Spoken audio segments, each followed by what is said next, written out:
probably noticed I don't feel about that war the way we were told we were supposed to feel about that war, the way we were ordered and instructed by the United States government to feel about that war. You see, I tell you, my mind doesn't work that way.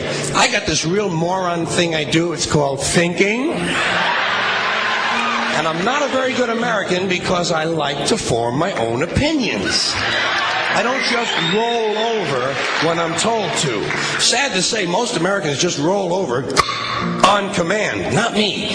I have certain rules I live by. My first rule, I don't believe anything the government tells me. Nothing. Zero. Nope.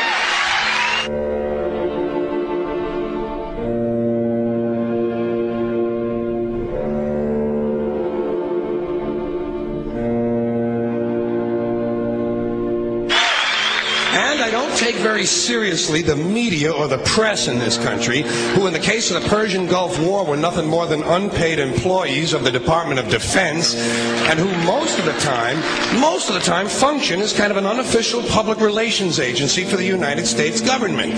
So I don't listen to them. I don't really believe in my country. And I gotta tell you folks, I don't get all choked up about yellow ribbons and American flags.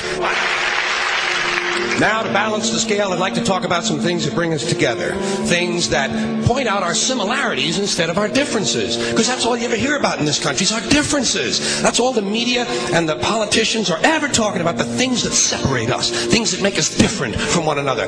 That's the way the ruling class operates in any society. They try to divide the rest of the people. They keep the lower and the middle classes fighting with each other so that they, the rich, can run off with all the fucking money. Fairly simple thing, happens to work. You know, anything different, that's what they're going to talk about. Race, religion, ethnic and national background, jobs, income, education, social status, sexuality, anything you can do, keep us fighting with each other so that they can keep going to the bank. You know how I describe the economic and social classes in this country? The upper class keeps all of the money, pays none of the taxes. The middle class pays all of the taxes, does all of the work.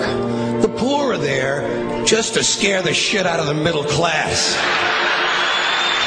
Keep them showing up at those jobs. Politicians know that word. They use it on you. Politicians have traditionally hidden behind three things: the flag, the Bible, and children. No child left behind. No child left behind. Oh, really? Well, it wasn't long ago you were talking about giving kids a head start. Head start, left behind. Someone's losing fucking ground here. But there's a reason. There's a reason. There's a reason for this. There's a reason education sucks, and it's the same reason that it will never, ever, ever be fixed. It's never going to get any better. Don't look for it. Be happy with what you got. Because the owners of this country don't want that. I'm talking about the real owners now. The big, the wealthy, the real owners, the big wealthy business interests that control things and make all the important decisions. Forget the politicians. They're irrelevant. The politicians are put there to give you the idea that you have freedom of choice. You don't. You have no choice. You have owners. They own you. They own everything. They own all the important land. They own and control the corporations. They've long since bought and paid for the Senate, the Congress, the state houses, the city halls. They got the judges in their back pockets, and they own all the big all the big media companies. So they control just about all of the news and information you get to hear. They got you by the balls.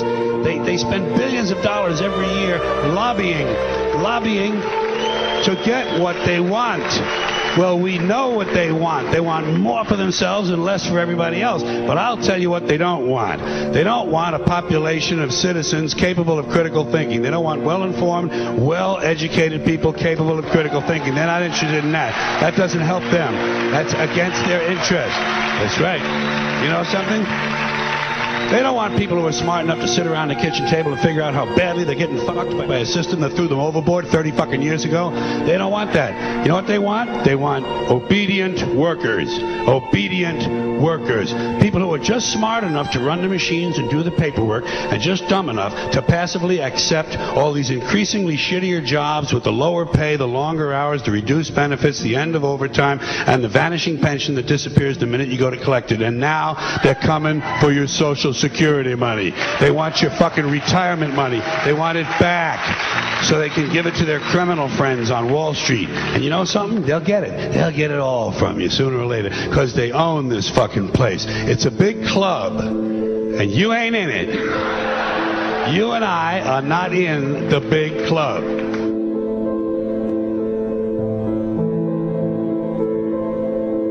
The greatest form of control is where you think you're free when you're being fundamentally manipulated and dictated to.